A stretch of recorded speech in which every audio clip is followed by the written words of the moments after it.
Today's video is extra special. It's more special than any other video that we've done. And I know I've said that before, but I'm serious this time.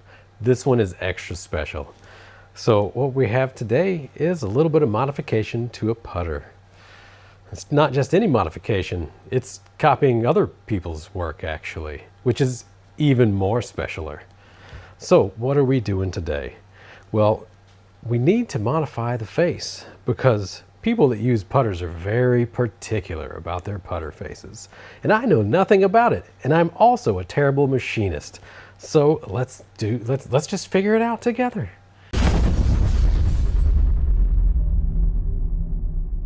So the first thing we need to do to this thing is make the face flat, because when you're getting work from other machinists, it just doesn't always work right. So if we rub it hard enough, there we go.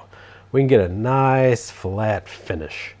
Some people may call that a fly cut finish, but that's not me. I don't even know what that is. HolmesHobbies.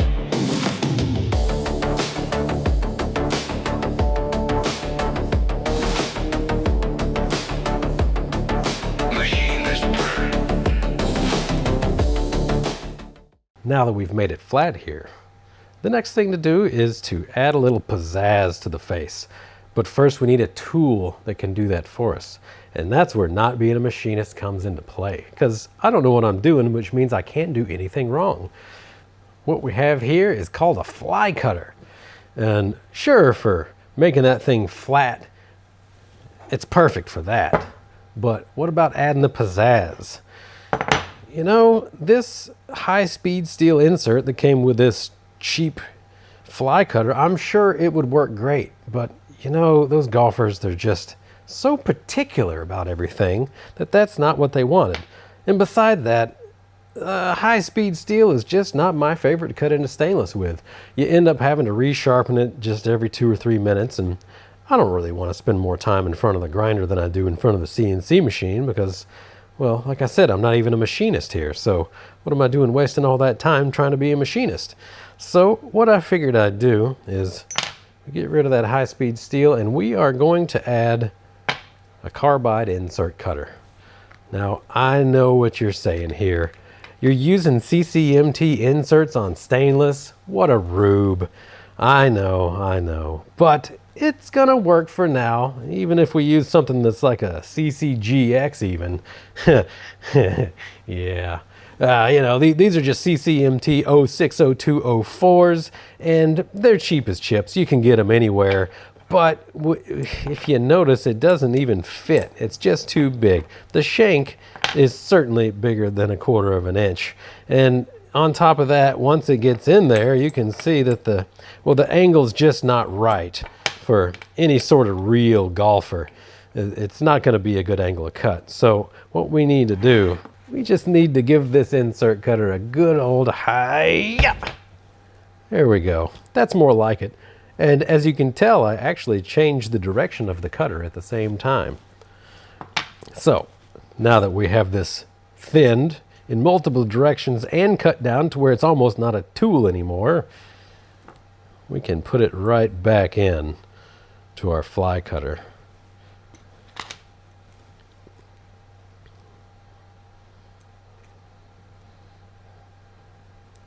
There we go. Now, as you can see, this CC insert is facing more or less straight down, close enough for horseshoes and hand grenades at least. And now we can cut that fancy pattern that particular golfers seem to really like. Let's give it a shot. HolmesHobbies. HolmesHobbies.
my own tools.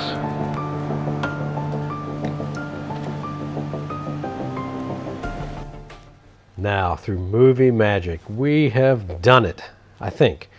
We got this fly cut surface that we've prepared nice and flat, and then we went in with our tool. We'll call it a face grooving tool. And I know what you think after you saw that. A CCMT with a 7-degree relief angle, and you're cutting on a circle that's not even 2 inches.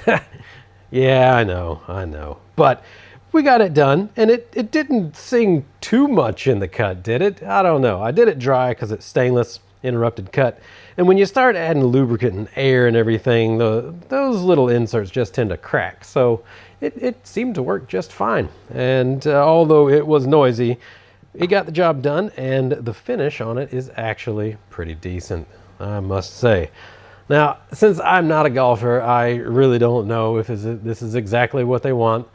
I'm just copying what other people do, and that's what the golfers wanted. So we'll find out if this is as cool as they say it is. We did a pretty shallow cut, only about 1/4 millimeter. We could go up to a full millimeter and still stay within the rules of PGA, but that's really not for me to determine. That's for other people to figure out, I guess, when they hit the ball with this thing. I don't even know what it's called. I'm not a golfer, nor am I a machinist. So yeah, there we go. I did it, and I still have all of my fingers intact, so I think that is a success. If you got any inserts for stainless interrupted cutting that you could recommend in a CC with a 6mm size insert, then absolutely post them down below. But you know, I'm not really holding my breath for that one because I don't even know what I'm doing here.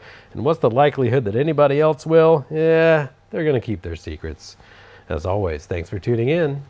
Have a great day.